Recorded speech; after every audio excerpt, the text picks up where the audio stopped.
Something showed up at Giga, Nevada in late August 2025 that nobody officially announced. No press release, no tweet. Just a flatbed convoy, 2 semi-tractors, a triple-axle trailer, and a piece of manufacturing equipment so large it could barely make the turn into the facility. The kind of machine you don't buy unless you're done experimenting. That's where this story starts.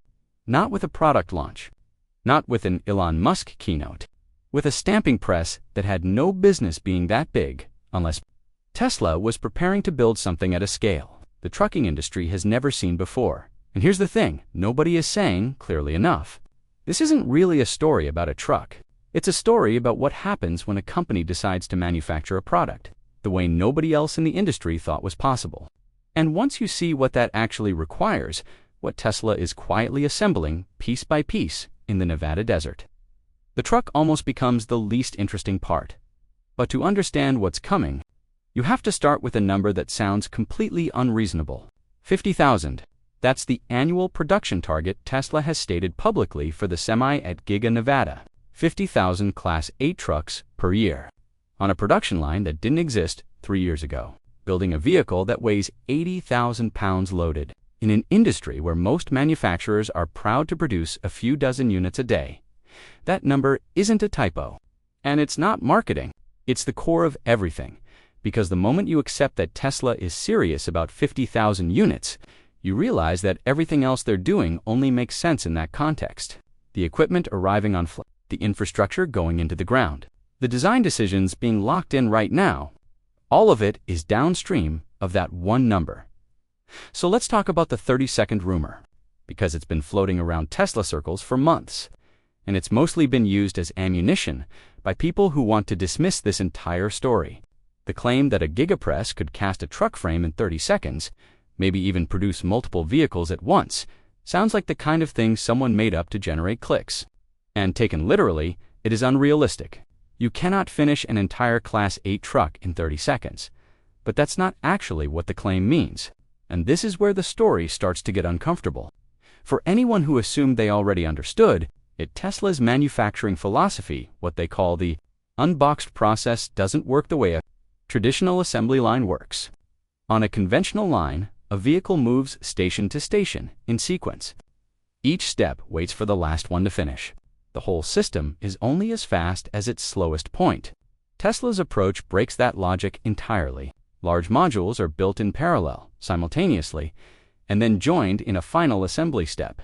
If the rear structure is a single cast aluminum piece instead of 400 welded components, the time that structure spends at the final joint station collapses. Not to 30 seconds for the whole truck, but to something far shorter than anything the heavy trucking industry has ever operated at. That's what the rumor is actually pointing at. And once you understand that, the stamping press on the flatbed starts to make a different kind of sense. Here's what 50,000 trucks per year requires.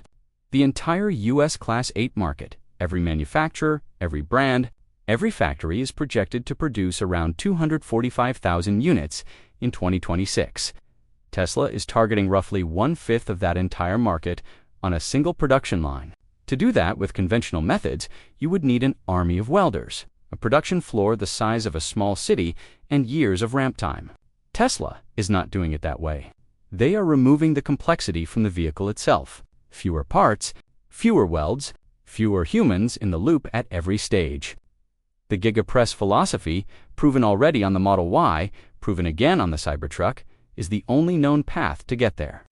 And the equipment arriving at Giga, Nevada suggests that path is no longer theoretical, because the Gen 2 Semi, as it's emerging through leaked images and infrastructure reports, is not a prototype anymore.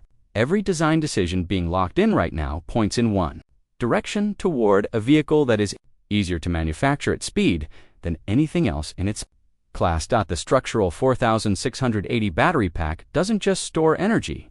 It functions as part of the vehicle's frame. That single decision eliminates an entire category of assembly steps. The battery isn't installed into the structure, it is the structure. The rear and mid-body sections are almost certainly being produced via megacasting. Single-piece aluminum forms that replace hundreds of individual weld points with one manufacturing operation. The repositioned charging port, the reduced windshield area, the extended sleeper cab integrated into the rear. These aren't styling exercises. These are the decisions of an engineering team that has stopped asking whether they can build this truck and started optimizing for how fast they can build 100,000 of them. There's a detail that keeps coming up in the design reports that most people skip past. The side skirts extended, reshaped, sitting closer to the rear axles than on the Gen 1. It's an aerodynamic detail. It reduces turbulence under the vehicle, and it's part of how the Tesla Semi achieves an energy consumption figure of around 1.7 kilowatt-hours per mile, a number that most diesel trucks, optimized over a century of development, cannot come close to on a per-mile efficiency basis. That number matters more than the design, because for a logistics company running a truck 100,000 miles a year, it translates directly into the only conversation that actually closes a fleet deal. Operating cost, and the customers are already having that conversation. PepsiCo is not testing the Tesla Semi. They are operating 86 of them on real routes in California right now, hauling real freight. DHL, one of the largest logistics networks on Earth, ran a trial, liked what they found, and has not walked away. In an environment where U.S. EV incentives are weakening and electricity costs are climbing, these are not companies making symbolic bets. DHL has publicly committed to electrifying 30% of its fleet by 2030 and has stated that commitment will not move regardless of what the market does in the short term. Here's the number that explains why they're staying at the table. Competing Class 8 electric trucks from Volvo from Navistar are currently priced at around $400,000 per unit. That is the market Tesla is entering. If 50,000 semis roll off a Giga production line per year, the math on Tesla's unit cost looks fundamentally different from every other manufacturer in that space. Nobody has officially priced the Gen 2, but the customers doing the math are arriving at the same estimate, somewhere in the range of half what the competition charges. And they're placing their confidence now before the official number, because they understand what the production architecture implies. The infrastructure confirms the timeline. In early 2026, flyover images showed 46 megacharger stations across the U.S. nearing completion, each capable of delivering 1.2 megawatts of charging power. That is enough to take the Semi's roughly 990 kilowatt-hour battery from 5% to 70% in about 30 minutes. You do not build that network speculatively. You build it when you know trucks are coming. And you build it at that scale when you know how many trucks are coming. Everything to this point has been about manufacturing, design, and commercial deployment.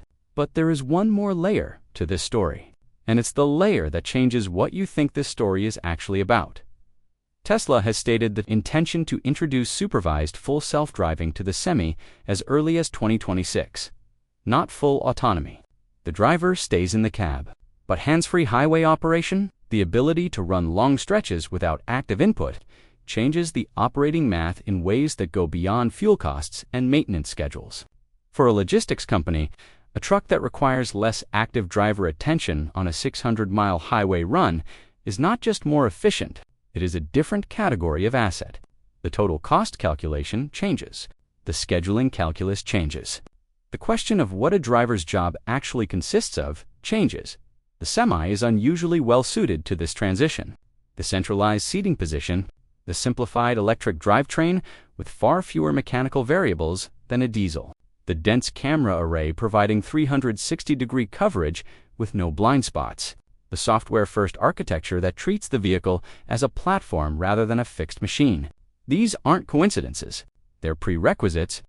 Tesla has been building toward this specific convergence: manufacturing speed, operational efficiency, and autonomous capability for longer than most people have been paying attention to the Semi program, and this is where the question the video ends on actually understates what's in motion. The surface question is whether Tesla is innovating or destroying jobs. It's a real question, and it deserves a real answer, one that nobody has yet. Because the honest answer depends on a timeline nobody can predict, and a rate of change nobody has accurately modeled. But the deeper question, the one that doesn't resolve cleanly, is this.